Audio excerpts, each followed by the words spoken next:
Reporter breaking. സമസ്തയിലെ league അനുകൂലികളെ അറിയിക്കാതെ ചർച്ച നടത്തിയതിൽ അമർഷം. ലീഗ് അനുകൂലികളായ സമസ്ത നേതാക്കൾ സാദിഖ് അലി തങ്ങളെ അതൃപ്തി അറിയിച്ചു.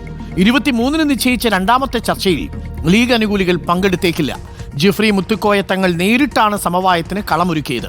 കേക്ക് വിവാദവും സാദിഖ് അലി തങ്ങൾക്കെതിരായ ഉമർ ഫൈസിയുടെ വിമർശനവും വിവാദങ്ങൾ ഒഴിവാക്കണമെന്ന ഭാഗം ഡോക്യുമെന്ററിയിൽ നിന്ന് ഒഴിവാക്കിയതുമാണ് സമവായ ചർച്ചയിൽ ഉയർന്നു വന്നത്. വിവരങ്ങളുമായി വി എസ് രഞ്ജിത്ത് ചേരുന്നു. വി എസ് രഞ്ജിത്ത്, നമുക്ക് ആ ഡോക്യുമെന്ററിയിൽ നിന്ന് ഒഴിവാക്കിയ ഭാഗം കേൾക്കേണ്ടതുണ്ട്. അതിനു മുമ്പ് വി എസ് രഞ്ജിത്ത്, കാര്യങ്ങൾ ഇങ്ങനെയാണ് പോകുന്നതെങ്കിൽ ഒരു വെടിനിർത്തൽ ഉണ്ടാവില്ലെന്ന് തോന്നുന്നു. ഇതിങ്ങനെ പൊട്ടി ഓരോ ദിവസവും ഓരോ ഭാഗത്ത് നിന്ന് സമവായം ഉണ്ടാകാൻ ചിലർ ശ്രമം നടക്കുന്നു. ആ സമവായത്തെ ചിലർ പൊളിക്കുന്നു, ചിലർ വിട്ടു നിൽക്കുന്നു, ചിലർ മാപ്പ് പറഞ്ഞു, പരസ്യമായി പറയണം. കാര്യങ്ങൾ അങ്ങോട്ട് സമവായത്തിൽ എത്തുന്നില്ലല്ലോ വി എസ് രഞ്ജിത്ത്.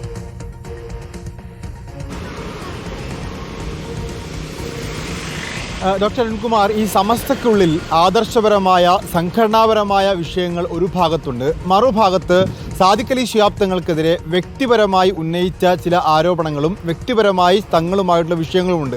ആ വ്യക്തിപരമായ വിഷയങ്ങളിൽ മാപ്പ് പറഞ്ഞ് വ്യക്തിപരമായ വിഷയങ്ങളിൽ ഖേദം പ്രകടിപ്പിച്ച് ഒരു ഒത്തുതീർപ്പിൽ ആദ്യം എത്തണം എന്നുള്ളതായിരുന്നു സമസ്ത മുഷാവറയുടെ ഒന്നാമത്തെ നിർദ്ദേശം.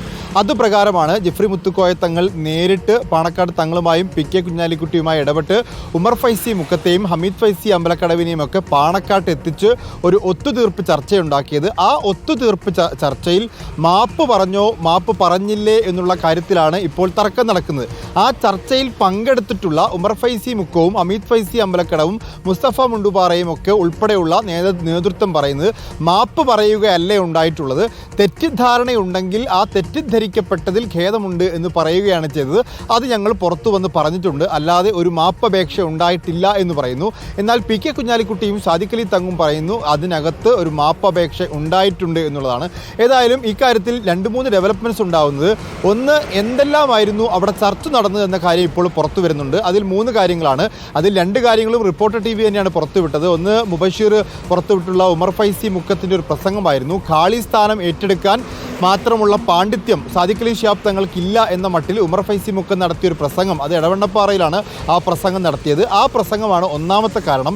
രണ്ടാമത്തെ കാരണവും റിപ്പോർട്ടർ TV കഴിഞ്ഞ ദിവസം പുറത്തുവിട്ട വയലത്തൂരിൽ ഹമീദ് ഫൈസി അമ്പലക്കടവ് നടത്തിയ പ്രസംഗം, അത് കേക്ക് മുറിയുമായി ബന്ധപ്പെട്ടതായിരുന്നു. ആ കേക്ക് വിവാദത്തിൽ സാദിഖ് അലി ശിഹാബ് തങ്ങൾ കേക്ക് മുറിച്ചത് ഹറാമായ കാര്യമാണ്, മതനിഷിദ്ധമായ കാര്യമാണ് എന്ന് പറഞ്ഞതാണ്.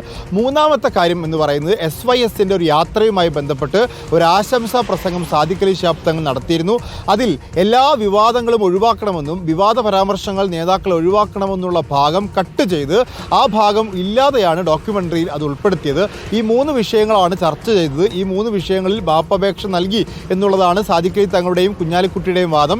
എന്നാൽ മാപ്പ് പറഞ്ഞിട്ടില്ല, ഖേദം പ്രകടിപ്പിച്ചിട്ടില്ല, തെറ്റിദ്ധരിക്കപ്പെട്ടതിൽ ഖേദം എന്ന് മാത്രമാണ് പറഞ്ഞതെന്നാണ് പറയുന്നത്. പക്ഷേ ഇതിൽ മൂന്നാമത്തെ ഒരു വിഷയം വരുന്നത്, ഇങ്ങനെ സമസ്തയ്ക്കുള്ളിലെ ലീഗ് വിരോധികളുമായൊരു സമവായത്തിലെത്തുമ്പോൾ ലീഗ് അനുകൂലികളായ ആളുകളെ അവിടെ ഉൾപ്പെടുത്തിയില്ല എന്നൊരു വിഷയത്തിൽ അവർക്ക് ചെറിയ അതൃപ്തിയുണ്ട്. ലീഗ് അനുകൂലികൾ അറിയാതെ ജിഫ്രി തങ്ങൾ നേരിട്ട് ഉമർ ഫൈസി മുക്കത്തെയും ഹമീദ് ഫൈസി അമ്പലക്കടവിനെയൊക്കെ കൊണ്ടുപോയി ഈ ലീഗ് നേതൃത്വവുമായി നടത്തിയ ഒരു ചർച്ചയിൽ ചെറിയ അതൃപ്തി ഉണ്ട് എന്ന് മനസ്സിലാക്കുന്നു. 23-ാം തീയതി ഒരു ചർച്ച വെച്ചിട്ടുണ്ട്. അവിടെ ലീഗ് അനുകൂലികളെയും ലീഗ് വിരോധികളെയും എല്ലാം ഒരുമിച്ചിരുത്തി ഒരു വലിയ സമവായത്തിനുള്ള നീക്കമായിരുന്നു പദ്ധതി ഇട്ടിരുന്നത്. പക്ഷേ ഇന്നലത്തെ പരസ്യ പ്രസ്താവനയോടുകൂടി ആ 23-ലെ യോഗം നടക്കില്ല എന്നാണ് നമുക്കിപ്പോൾ മനസ്സിലാക്കാൻ സാധിക്കുന്നത്. ഓക്കെ, നമുക്ക് ആ ഒഴിവാക്കിയ ഭാഗം ഒന്ന് കേട്ടിട്ട് വരാം. നന്മയുടെ പ്രകാശനം, തിന്മയുടെ തിരോധാനം, അതാണല്ലോ നമ്മുടെ ഏറ്റവും വലിയ ദാവത്തിന്റെ രീതി എന്നുള്ളത്. അപ്പോൾ ആ നന്മയ്ക്ക് വേണ്ടിയുള്ള പ്രവർത്തനങ്ങൾ ആവർത്തിച്ച് പറയുക എന്നുള്ളത് തന്നെയാണ് ഇന്നത്തെ കാലഘട്ടത്തിലെ ഏറ്റവും വലിയ ദാവത്ത് എന്ന് മനസ്സിലായിക്കൊണ്ട് തന്നെയാണ് നമ്മുടെ ഈ ജാഗരണ സമുദായത്തിന്റെ ഐക്യമാണ് നമുക്ക് പ്രധാനമായിട്ടുള്ളത്. നിർഭാഗ്യവശാൽ ഒരുപാട് വിവാദ വിഷയങ്ങൾ നമുക്കിടയിലുണ്ട്. പക്ഷേ ഈ യാത്രയിൽ നമുക്ക് അത്തരത്തിലുള്ള വിവാദങ്ങളിലേക്കൊന്നും പോകേണ്ടതില്ല. നമുക്ക് യഥാർത്ഥ വഴി പറഞ്ഞ സമസ്തയുടെ വഴിയുണ്ടല്ലോ, സമസ്തയുടെ വഴി പറഞ്ഞുകൊണ്ട് തന്നെ സഹിഷ്ണുതയുടെ ആ സന്ദേശം നമുക്ക് അത് പ്രചരിപ്പിച്ചുകൊണ്ട് മുന്നോട്ട് പോവുക. വിവാദങ്ങളിലേക്ക് പോയി ശ്രദ്ധ തിരിക്കാതെ നമ്മുടെ സാഹോദര്യവും സൗഹൃദവും ഒക്കെയാണ് നമ്മുടെ യഥാർത്ഥ വഴി. അതിനെ പ്രചരിപ്പിക്കാനും അതിനെ ഊട്ടിയുറപ്പിക്കുവാനുമായിരിക്കണം നമ്മുടെ ഈ യാത്രയിലും നമ്മൾ പരമാവധി പരിശ്രമിക്കേണ്ടതെന്ന് കൂടി ഇവിടെ സ്നേഹപൂർവ്വം ഉണർത്തുകയാണ്. ഓക്കെ, വി എസ് രഞ്ജിത്ത്, അതാണ് ആ ഒഴിവാക്കിയ ഭാഗം.